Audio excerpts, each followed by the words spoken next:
I met a 90-year-old man on a quiet afternoon who said something that completely changed the way I see success. At first, I thought it was just another piece of advice from someone who had lived a long life. But then he said a sentence that stayed in my mind for months. He told me the biggest lie people believe about success, and once you understand it, you can never look at your life the same way again. My name is Ethan Walker, and I'm 40 years old now. I live in Cleveland, Ohio, but I grew up in a small town about an hour outside the city. Back in the 90s, our neighborhood was simple and quiet. Kids played basketball in driveways, neighbors talked across their fences, and everyone seemed to know everyone else.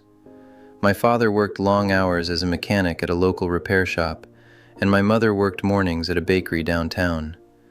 We didn't grow up wealthy, but we had stability, and at the time that felt like everything. When I was a kid, I used to watch my father come home exhausted after long days at the shop. His hands were always stained with oil, and sometimes he barely had the energy to finish dinner. But there was one thing he repeated to me throughout my childhood. He would say, "If you want a better life, you've got to work harder than everyone else." At the time, those words sounded like the absolute truth. Years later, those words quietly shaped every decision I made. When I graduated college, I moved to Dallas, Texas for a job at a corporate consulting firm. I remember arriving in the city and feeling like everything was moving at a completely different speed. Meetings, deadlines, promotions, competition. It felt like everyone was running a race, and if you slowed down for even a moment, you would fall behind. So I worked. At first it felt exciting. Long hours felt like ambition. Late nights at the office felt like progress. I told myself the sacrifices were temporary and that someday everything would make sense. My salary slowly increased. I moved into a nicer apartment. I bought a newer car. But here's the strange part. Sometimes, late at night, after leaving the office when the streets were quiet and the city lights reflected off empty sidewalks, a thought would slowly creep into my mind. What exactly am I working toward? At the time, I pushed that thought away. Everyone around me was doing the same thing. Everyone was chasing success. And if everyone was chasing it, then it must be the right direction. Everything changed the day I met Samuel Whitaker. It happened 3 years ago when I was visiting my uncle at an assisted living facility outside Fort Worth. My uncle had recently moved there after a fall, and although he was recovering well, the place had a quiet atmosphere that made time feel slower. The hallways were calm, televisions played softly in the background, and people moved through the building at a peaceful pace. While my uncle was finishing a therapy appointment, I walked down the hallway and noticed an elderly man sitting by a window. He looked incredibly old, the kind of old where every wrinkle tells a story. His hair was thin and white, and his hands rested gently on a wooden cane while he looked outside at the parking lot. As I walked past him, he suddenly spoke. "You look like a man carrying too much work." That wasn't something strangers usually said. I smiled politely and sat down in the chair next to him. "My name's Ethan," I said. "Samuel," he replied. What started as a casual conversation slowly turned into something much deeper. At first he asked simple questions: where I was from, what kind of work I did, how long I had lived in Texas. But after a few minutes he asked something that caught me off guard. "Why do you work so hard?" he asked. Without thinking much about it, I answered the same way most people do. "For success," I said. Samuel nodded slowly, but the look on his face wasn't agreement. It looked more like recognition, as if he had heard that answer thousands of times before. Then he said something I will never forget.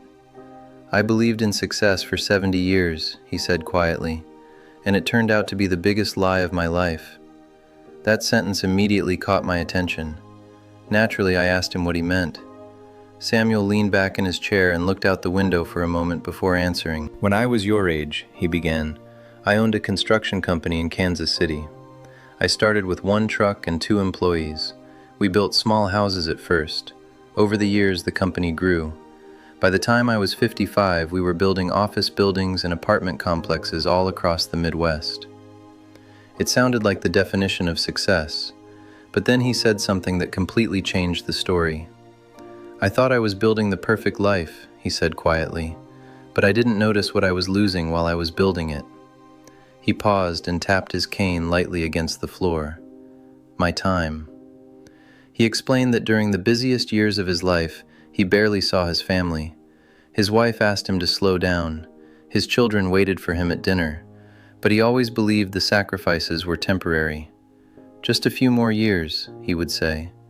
But the years kept passing. One evening in the early 1980s, Samuel came home late from a job site. When he walked into the living room, he saw his young son sitting on the couch holding a baseball glove. "Dad," the boy said, "you promised we'd play catch today." Samuel looked at the clock and realized it was already after 9. "I'm sorry, son," he said, "tomorrow." But tomorrow never really came. There was always another meeting, another contract, another reason work seemed more important at the time. Eventually his son stopped asking. Samuel looked down for a moment before continuing his story. Then he said something that sounded less like advice and more like a warning. "The dangerous thing about chasing success," he said, "is that it always promises happiness later.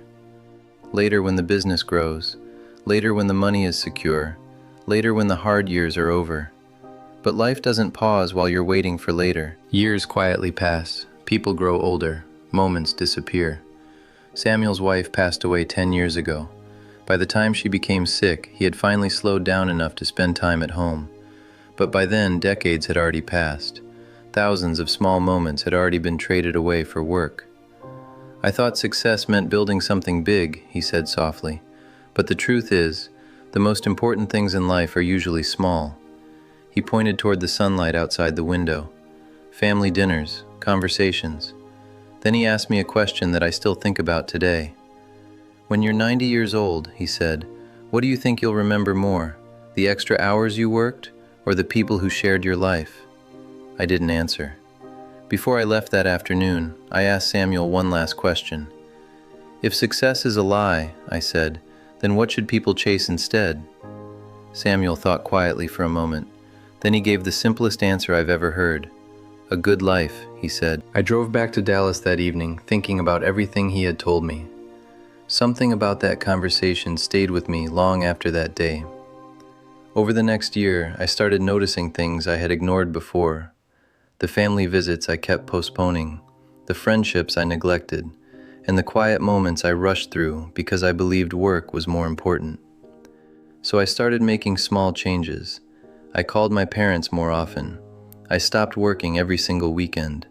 I spent time with people instead of always chasing the next goal.